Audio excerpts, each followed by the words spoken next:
Hi, and welcome to the third in a three-part tutorial series for Patter, a generative music system for Ableton Live.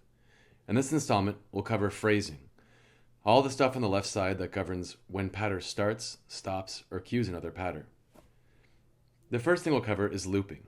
Up till now, Patter's just been continuing indefinitely and creating new segments, generating totally new segments without ever repeating any material. But if we turn on loop, it'll repeat just the last segment, to sometimes almost humorous effect. I'll switch it off to reset it, switch it back on again. It'll always loop just the last segment, and since segments are of uneven length, that can be of any length.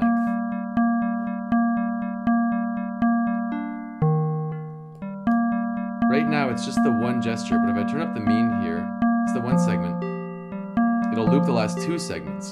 And this loop display you can see is switching back and forth between which segment is being shown. Likewise, I can set that to 3. And you can see we make these interesting off-kilter repeating rhythms. Likewise with loop, as with any random number generator in Patter, you can turn up the deviation, and the loop length itself will change, throwing away gestures on the right side as needed if the new loop length is shorter, and generating new ones if it's longer. For instance, if I turn up the loop length, it'll have to fill in these boxes to the side. If I turn the deviation back down, it'll stick with just that loop length.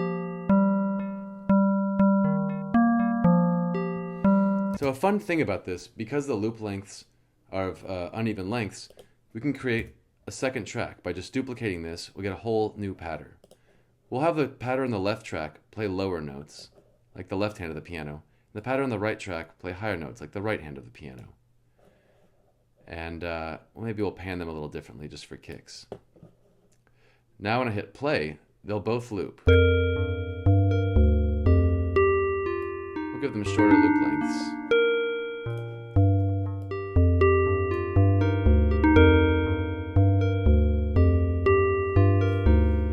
You can hear we've got a little bit of a repeating ostinato pattern on the left, and the right is repeating also, but in a different time scale. We've created an interesting polyrhythm here. And if I don't like that one, I can always stop it, start it again, and get something else.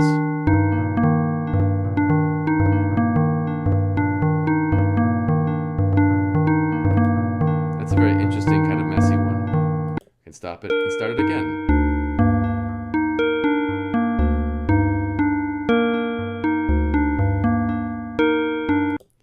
That's looping. I'm going to delete this track and move on to the next section, which is the leftmost section, where it says start. Up until now, whenever I hit start on the transport, Patter has just simply started. But it doesn't have to be so. If I turn off this on play switch, when I hit play, nothing will happen. But I can always hit now and trigger it. And it will continue to play forever. Now, like pretty much everything in Patter, is MIDI programmable. If I hit the MIDI switch, I could program it to control it. So in live environments, it can be fun to just start a Patter when you want to manually. But it's still playing forever. So I'll stop it again and show that it's playing forever because continue is set to infinite. But if I hit this switch, we have the last of the random number generators, and that is set to 1. So I'll hit play and hit now, and it generates one segment. And that is all. Again, this can be interesting in live performance scenarios and improvisational contexts, manually triggering. But where it gets really interesting is that Patter can, once it finishes playing, cue another Patter to start playing. So to show that, once again, I'm going to duplicate this track. Now the second track also will not start on transport start. But I can say it should start after the plastic harp, the first plastic harp track, one plastic harp Patter. The format of this menu is the track name and then the device name. These can also be nested inside racks, so these can get longer if you have to structure a more complex patch. But for now, that's all.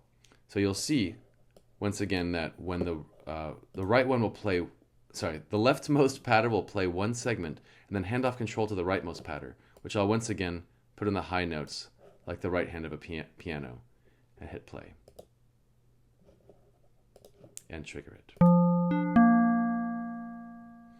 So the left pattern generated one segment, and the right pattern generated a segment in response. Now where this gets interesting is if we have the left pattern also play after the rightmost pattern, which we'll do now. This will put them in a feedback loop, handing control off back and forth, like a hocket.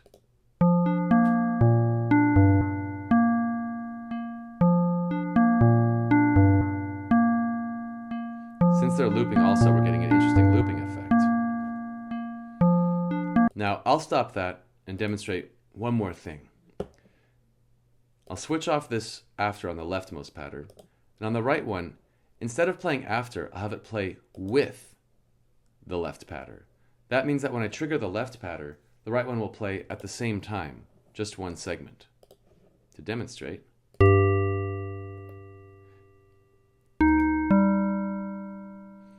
again, these segments can be any number of notes, and they might not start at the exact same time because one of them may have rests before. But in these examples, they're always starting at the same time.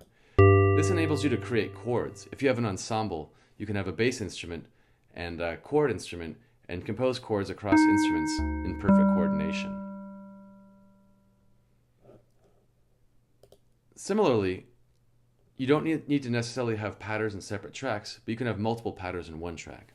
So once again, I'll delete this track here, and I'll demonstrate a slightly more complex scenario, which does require us to bundle the pattern inside a MIDI effect rack. This empty MIDI effect rack basically functions as glue to hold patterns together, and is very handy. So I'll move this pattern into the MIDI effect rack, and as ever, I'll switch it on to start on play, and I'll hit play. And it generates its one segment. Now I'll duplicate that pattern, and I'll put this rightmost one high up in the pitch scale. I'll make it not start on play, so it won't start playing on its own. But on the left pattern, I'll say pass to neighbor. This means that when the left pattern is done playing, has played its segments, it will hand off control to one of its neighbors. In this case, there is only one other neighbor, so it will just hand off control to the neighbor to the right. Which it did.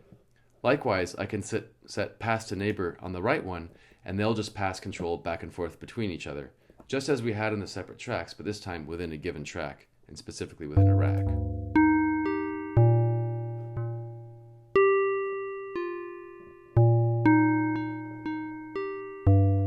This can get interesting with 3 or more patterns. If you have patterns that have different sort of musical styles or profiles, you can hand off control between them, and almost like a Markov chain, string them together, but except that all the weights are equal. There's no way to weight the handing off of control from one to the other. It just sort of popcorns it up in the air for the others to take. But it still can be a very interesting way to multiplex different pattern styles together in a given track.